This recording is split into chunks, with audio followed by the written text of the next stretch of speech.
تو جواب آیا ان الانسان لربہ لکنود، بے شک انسان اپنے رب کا بہت ناشکر ہے۔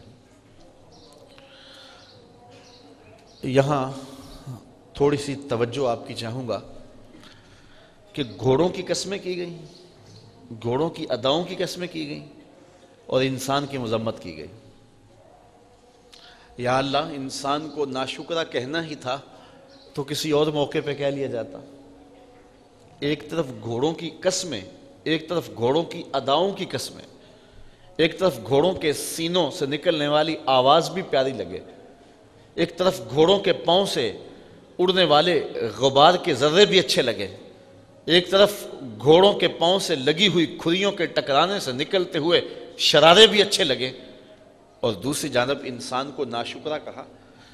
تو انسان کو ناشکرہ کہنا تھا تو کسی اور موقع پہ فرما دیا ہوتا، لیکن انسان کو ناشکرہ گھوڑے کی قسمیں کر کے کہا تو کہا یہی تو بتلانا چاہتا ہوں، اگر میرے رسول سے نسبت رکھیں تو ذات کے گھوڑے بھی ہوں تو وہ بھی پیارے لگے، اور اگر نسبت نہ رکھیں تو انسانیت نہیں ہے، اور وہ انسان ہونے کے باوجود اولئک کالانعام بل ہم اضل، کہا وہ چوپائے ہیں، چوپایوں سے بھی بدتر ہیں۔ اس لیے عزت اگر پانا چاہتے ہو تو میرے محبوب کی چوکھٹ پہ آ جاؤ، میرے محبوب سے نسبت ہوگی تو پھر تم جیسے بھی ہوگے تو تم عزت کی مسند پر بیٹھو گے۔ ابو لہب کو ابو لہب کیوں کہتے تھے؟ کہتے ہیں کہ اس کا رنگ شعلے کی طرح چمکتا تھا، قریشی النسب تھا، ہاشمی النسل تھا، اس وجہ سے اس کا رنگ شعلے کی طرح چمکتا تھا۔ ابو لہب اس لیے کہہ دیتے ابو لہب، لیکن ذلت کے گڑھے میں گر گیا اس لیے کہ نسبت میرے رسول سے نہ قائم ہو سکی۔ اور دوسری جانب رنگ کالا ہے، ہونٹ موٹے ہیں، ذات کا حبشی ہے، لیکن ممبروں میں بھی آج تذکرے بلال حبشی کے ہیں اور محرابوں میں بھی تذکرے بلال حبشی کے ہیں۔ تو یہاں ذات نہیں دیکھی جاتی، یہاں دیکھا جاتا ہے میرے رسول سے نسبت کس کی ہے۔ اقبال یہ کس کے عشق کا فیض عام ہے، رومی فنا ہوا حبشی کو دوام ہے۔ میں اس بڑے مجمع میں اگر آپ سے پوچھوں کہ جب میرے حضور تشریف لائے تھے تو اس زمانے کے کیسر کا نام کیا تھا، تو شاید اس دور کے کیسر کا نام آپ نہ بتا سکیں۔ کسی کا تاریخ کا تازہ مطالعہ ہو تو وہ کوئی اس وقت اسے نام ذہن میں ہو تو وہ ایک الگ بات ہے، لیکن مجموعی طور پہ اس دور کے کیسر کا نام کسی کو نہیں آتا ہو۔ میں اگر پوچھوں کہ جب میرے حضور آئے تھے اس دور کے خاقان کا نام کیا تھا، اس دور کی طاقت تھی، لیکن آج اس دور کے خاقان کا نام کسی کو نہیں آتا ہوگا۔ میں پوچھتا ہوں جب میرے حضور تشریف لائے تھے تو اس دور کے کسریٰ کا نام کیا تھا، اس دور کا اوباما تھا، لیکن آج کسی کو اس دور کے کسریٰ کا نام نہیں آتا ہوگا۔ اور میں اگر اس مجلس میں موجود سب سے کم عمر کے بچے سے پوچھوں کہ میرے حضور کے مؤذن کا نام کیا تھا، تو وہ سر اٹھا کے بلال حبشی کا نام لے گا یا نہیں لے گا؟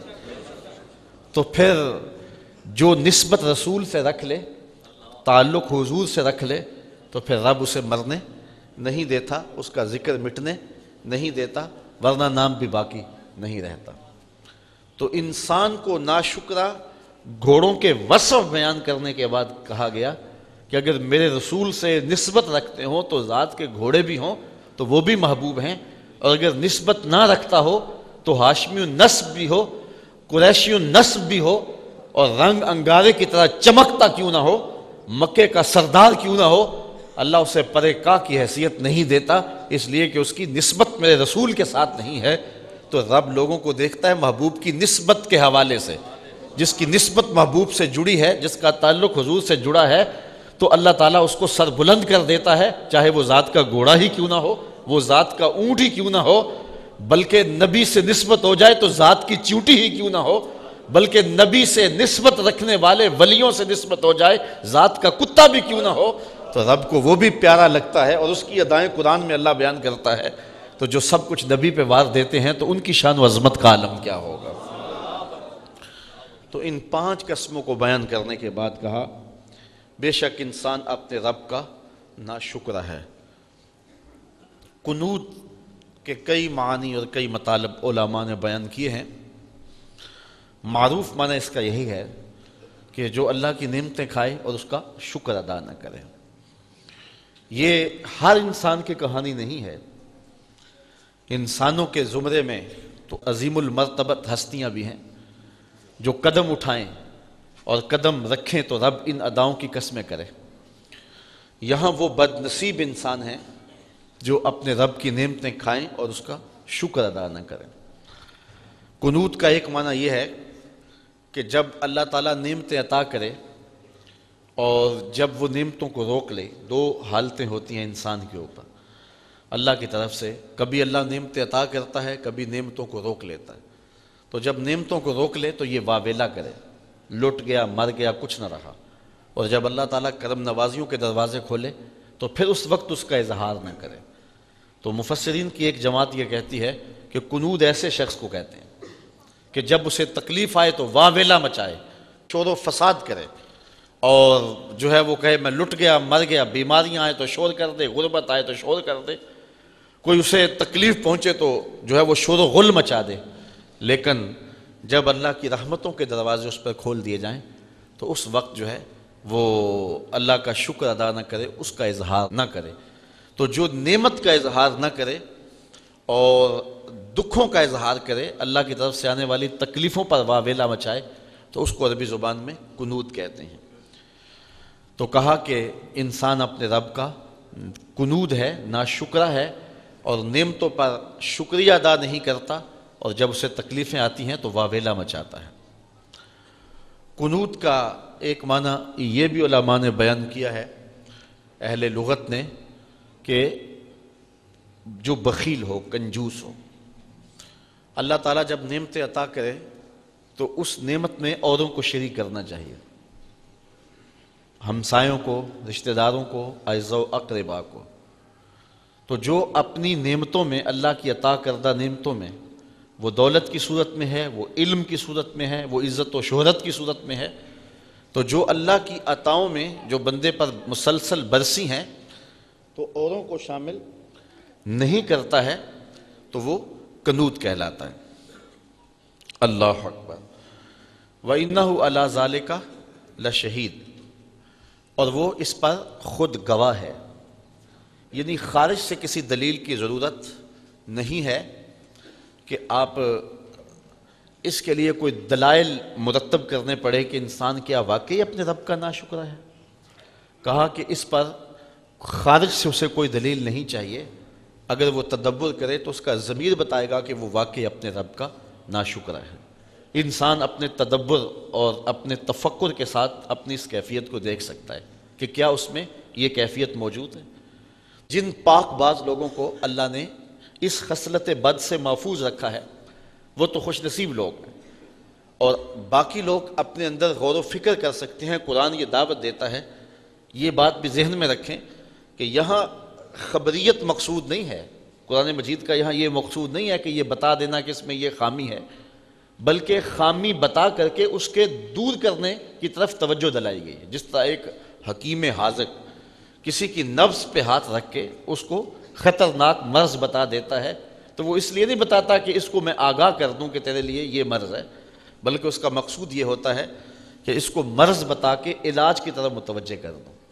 تو اللہ تعالیٰ جل شانہ انسان کو جو بیماری لگی ہوئی ہے قنوت کی، ناشکری کی، رب کی نعمتوں پر سپاس نہ ادا کرنے کی، بخل کا مرض جو لگ چکا ہے، رب کی نعمتیں نہ ملیں تو واویلا مچاتا ہے، اور نعمتیں مل جائیں تو پھر اس کو مخفی رکھتا ہے، اس کا اظہار نہیں کرتا، ابراز نہیں کرتا۔ تو اس بیماری دور کرنے کے لیے اس بیماری کو بتایا گیا ہے اور تشت ازبام کیا گیا ہے، اور کہا اس کے لیے تجھے تشخیص کروانے کے لیے کسی حکیم کے پاس جانے کی ضرورت نہیں ہے، کسی طبیب کے پاس جانے کی ضرورت نہیں ہے، کسی ڈاکٹر کے پاس جانے کی حاجت نہیں ہے، تجھے کوئی صغرا کبرا ملانے نہیں پڑیں گے، تجھے کوئی تفکر اور تدبر کو دعوت نہیں دینی پڑے گی۔ وَإِنَّهُ عَلَىٰ ذَلِكَ لَشَهِيدٌ، ذرا تھوڑا سا اپنے اندر اتر تو تیرے اندر یہ عیب ہے، تو تجھے نظر آ جائے گا کہ تیرے رب نے تیرے اوپر کتنی کرم نوازیاں کی، تو اس کا تو نے کبھی شکریہ ادا نہ کیا، اور تھوڑی سی تکلیف آ جائے تو واویلا مچا دے۔ انسان اگر اپنے اندر غور کرے تو ہر وقت وہ گڑا رہے سجدے میں، اور تشکر اس کی آنکھوں سے ٹپکے، اس کے طرز زندگی سے ٹپکے کہ اس کے رب نے اس کو کتنا کچھ عطا کیا ہے۔ بہت ساری نعمتیں ایسی ہیں جو رب نے ہمیں عطا کی، لیکن ہمیں احساس بھی نہیں ہے کہ وہ نعمتیں ہیں ہمارے وجود میں، جو اللہ تعالیٰ نے سسٹم رکھے ہوئے ہیں۔ کتنے ایسے نظام ہیں ہمارے اندر جس سے ہمیں آگہی بھی نہیں ہے، لیکن وہ سسٹم کام کر رہے ہیں۔ دنیا کا ایک امیر ترین شخص ہوا ہے اوناسس، اس کی آنکھوں کے یہ جو پپوٹے ہیں یہ کام کرنا چھوڑ گئے۔ اب ڈاکٹر سلوشن ٹیپ لگا کے اس کی آنکھیں کھول دیتا تھا، اور جب اس نے سونا ہوتا تو وہ اتار دیتا اور آنکھیں بند کر دیتا۔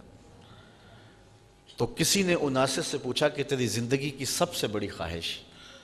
تو اس نے کہا کاش میں اپنی آنکھیں اپنی مرضی سے کھول سکوں۔ کہا اس کے لیے کوئی دولت کوئی پیسہ تجھے لگانا پڑے تو لگائے گا؟ اس نے کہا ساری دولت جھونک دوں گا، یہ کتنی بڑی دولت ہے کہ میں اپنی آنکھیں اپنی مرضی سے کھول سکوں۔ کبھی آپ نے اس پہ غور کیا؟ ادھر تنکا اڑا، ادھر آنکھ جھپک گئی۔ یہ آٹومیٹک سسٹم رب نے رکھا ہوا ہے۔ ہمیں اس لیے پتہ نہیں ہے، کبھی بل نہیں آیا، کبھی رب نے جو ہے وہ اس پر بل نہیں بھیجا کہ تم اتنی بار دن میں آنکھیں جھپکتے ہو اور یہ سسٹم لگا ہوا ہے، اس کا بل ادا کرو۔ اس لیے ہمیں اس کا احساس ہی نہیں ہے کہ یہ کتنی بڑی نعمت ہے۔ وہ نعمت چھن گئی تو اب پتہ چلا کہ یہ کتنی بڑی نعمت ہے۔ یہ منہ کے اندر جو لعاب آتا ہے، ہم کچھ اندر نگل لیتے ہیں، کچھ تھوک دیتے ہیں، تو یہ لعاب اگر مقدار سے زیادہ ہو جائے تو پھر بھی پریشانی، اور اگر یہ لعاب مقدار سے کم ہو جائے، اور یہ بولنے میں مدد دیتا ہے، نظام انہضام میں مدد دیتا ہے، اس کا بینائی پر اثر ہے، تو پھر بینائی کمزور پڑ جائے اور انسان کا نظام انہضام خراب ہو جائے اور اسے بولتے ہوئے دقت محسوس ہو، وہ ایک ایک لفظ کے لیے اپنے منہ کے اندر ایک ایک گھونٹ پانی کا ڈالے اور پھر وہ بول سکے۔ یہ قدرتی گریس ہے جو رب نے ہمارے منہ کے اندر لگائی ہوئی، جس سے ہم بولتے ہیں، زبان بھی تر رہتی ہے، حلق بھی تر رہتا ہے۔ تو ذرا کبھی اس پہ ہم نے غور کیا کہ یہ کتنا بڑا سسٹم ہے رب نے جو قدرتی لگایا ہے؟ جتنی مقدار ہمیں چاہیے اندر سے اتنی مقدار ہمیں مل رہی ہے۔ تو اس طرح آپ اپنے جسم پہ غور کرتے چلے جائیں، اپنے اعضائے بدنیہ پہ غور کرتے چلے جائیں۔ رب کی قدرتوں کا ایک نمونہ ہے حضرت انسان۔ آپ کھانا کھانے لگتے ہیں تو ذرا اس پہ غور کریں کہ کھانا جب کھانے لگتے ہیں تو سب سے پہلے اس کو آنکھیں دیکھتی ہیں، تاکہ اس میں کوئی کیڑا مکوڑا تو نہیں ہے، کوئی اس کے اندر ایسی شے تو نہیں ہے، کوئی غلاظت تو نہیں ہے۔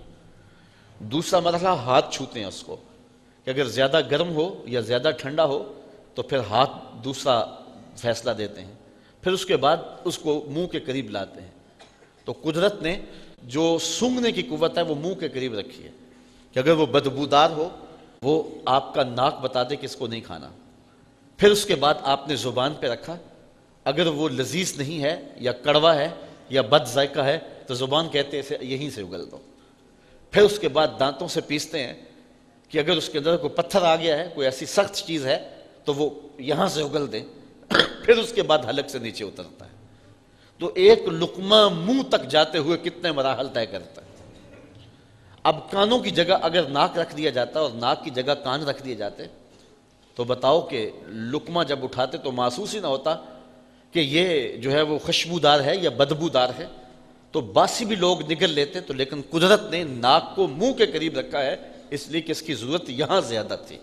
تو ایک لقمے کے اٹھانے سے لے کر کے اس کو منہ تک لے جانے تک، پھر زبان پر رکھنے سے لے کر کے چبانے تک انسان کتنے مراحل سے گزرتا ہے۔ یہاں ایک جملہ اور کہنا چاہتا ہوں کہ رب نہیں چاہتا کہ اس کے پیٹ کے اندر کوئی غلط لقمہ چلا جائے۔ پہلے دیکھ لے غلاظت تو نہیں، پھر چھو لے زیادہ گرم تو نہیں، پھر سونگھ لے بدبودار تو نہیں، پھر چکھ لے بد ذائقہ تو نہیں، پھر پیس لے کہ سخت تو نہیں ہے۔ جو رب یہ نہیں چاہتا کہ ایک لقمہ بھی غیر مناسب اس کے پیٹ میں چلا جائے، وہ رب کیسے چاہے گا کہ اس کے پیٹ میں حرام بھر جائے اور یہ جہنم کی آگ خریدتا رہے؟ تو اللہ تعالیٰ نے حضرت انسان کو یہ تدبر کے لیے سب کچھ دیا ہوا ہے، لیکن انسان ناشکر ہے اور وہ اپنے رب کی نعمتوں پر شکر ادا نہیں کرتا۔ وہ یہ سسٹم دیکھیں آنکھوں کا جو رب نے لگایا ہے، یہ کانوں کا سسٹم جو رب نے لگایا ہے۔ یار جس طرح کی ہمارے منہ میں زبان ہے، اس سے بڑی زبان تو گائے کے منہ میں ہے، اس سے تو بڑی زبان اونٹ کے منہ میں ہے، لیکن وہ معاف ضمیر کو نوکے زبان پہ نہیں لا سکتے۔ اور حضرت انسان جب بولتا ہے تو پھول جھڑتے چلے جاتے ہیں اور موتی گرتے چلے جاتے ہیں۔ انسان ذرا دیکھ، تیری نوکے زبان پہ نغمے کس نے رکھ دیے؟ اور تیرے کانوں کے اندر جو ہے وہ بجلیاں کس نے بھر دی، تیری آنکھوں کے اندر جو ہے وہ بصیرت اور بصارت کے اجالے کس نے رکھ دیے، تو انسان ذرا تدبر کرے، انسان ذرا غور کرے تو اپنے رب کا نافرمان نہیں ہو سکتا۔ لیکن جب یہ ان نعمتوں کے ہونے کے باوصف ان کا شکر ادا نہ کرے تو اللہ فرماتا مجھے تم اچھے نہیں لگتے، مجھے محبوب کے غلاموں کے گھوڑے اچھے لگتے ہیں۔ اور اب ان کی قسمیں کر کے انسان کو جھنجھوڑ رہا ہے کہ اگر تم اچھی راہوں کے مسافر بن جاؤ گے تو تم مجھے کیوں اچھے نہیں لگو گے، تمہیں تو میں نے اپنے دست قدرت سے بنایا۔ حضرت انسان کو اللہ نے اپنے دست قدرت سے بنایا ہے، اور یہ کائنات کا شاہکار ہے، پوری کائنات کا چرخ انسان کے گرد گھومتا ہے، اور پوری کائنات کا مقصود انسان ہے۔ اے تماشا گاہ عالم روئے تو کجا بہرے تماشا می روی، ساری کائنات اس کے گرد گھومتی ہے۔ تو اگر یہ اچھا نہ رہے تو پھر اس پہ غصہ بھی بڑا ہے، اور وہ غصہ دہکتی ہوئی آگ کی صورت میں، جہنم کی صورت میں نمودار ہوگا، اور اس کو وہاں ڈال دیا جائے گا۔ اور اگر یہ رب کی فرما برداری میں زندگی گزار دے، پھر رب اس کی اداؤں اور اس کے اندازے زندگی کی قسمیں کیا، اس کے گھوڑوں کی اداؤں کی قسمیں بھی کرے گا۔ تو یہاں عقل مندوں کے لیے سمجھنے کے لیے بہت کچھ ہے کہ انسان رب کا ناشکرہ نہ بنے، بلکہ رب کی نعمتوں پر اس کا شکر گزار ہو جائے۔ اور ارشاد فرمایا لَإِن شَكَرْتُمْ لَأَزِيدَنَّكُمْ، اگر تم رب کی نعمتوں کا شکریہ ادا کرو گے تو وہ تمہیں نعمتیں اور زیادہ عطا فرمائے گا۔ اس لیے جو حالت ہو بندے کی، اس پر ناشکری کا اظہار نہ کرے، بے صبری کا اظہار نہ کرے۔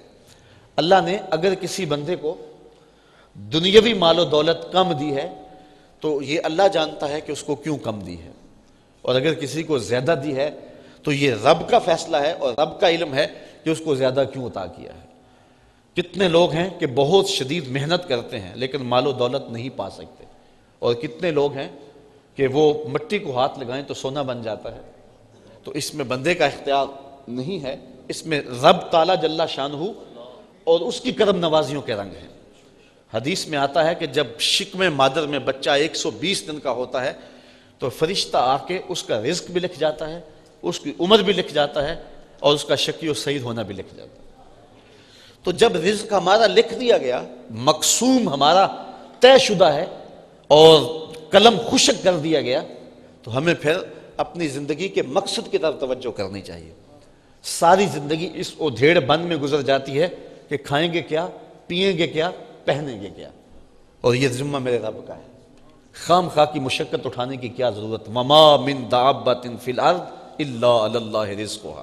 اللہ ارشاد فرماتا زمین پہ چلنے رینگنے والی کوئی چیز نہیں جس کا رزق اللہ کے ذمہ کرم پہ نہ ہو۔ تو یہ تو اس نے اپنے ذمہ کرم پہ لیا ہوا ہے۔ اگر تمہارے پاس رزق تھوڑا ہے تو اس پہ پریشان ہونے کی ضرورت نہیں، اس پہ بھی رب کا شکر ادا کرو۔ سنو ایک حدیث، سیدنا علی المرتضیٰ رضی اللہ تعالی عنہ فرماتے ہیں کہ میرے حضور نے ارشاد فرمایا کہ جو اللہ کے دیے گئے تھوڑے رزق پہ راضی ہو گیا، اللہ قیامت کے دن اس کے تھوڑے عملوں پہ راضی ہو جائے گا۔ اللہ فرمائے گا میرے بندے تو ضرورت مند تھا، تجھے 3 وقت کے لیے روزی چاہیے تھی، تجھے پہننے کے لیے گرمی سردی میں لباس چاہیے تھا، تجھے بچوں کے لیے دودھ چاہیے تھا، تجھے بچوں کے لیے دوا چاہیے تھی، تجھے جو ہے وہ بیٹیوں کے لیے جہیز چاہیے تھا، تجھے رہنے کے لیے سر چھپانے کے لیے چھت چاہیے تھی، مکان چاہیے تھا، لیکن تو کتنا شکر گزار تھا کہ اس پہ بھی راضی ہو گیا۔ تو ضرورت مند ہو کے میری تقسیم پہ راضی ہو گیا، اور مجھے تو تیرے عملوں کی لوڑ بھی نہیں ہے نا، تو میں رب ہو کے تیرے اوپر راضی ہوں۔ تو بتاؤ کہ سودا کتنا سستا ہے۔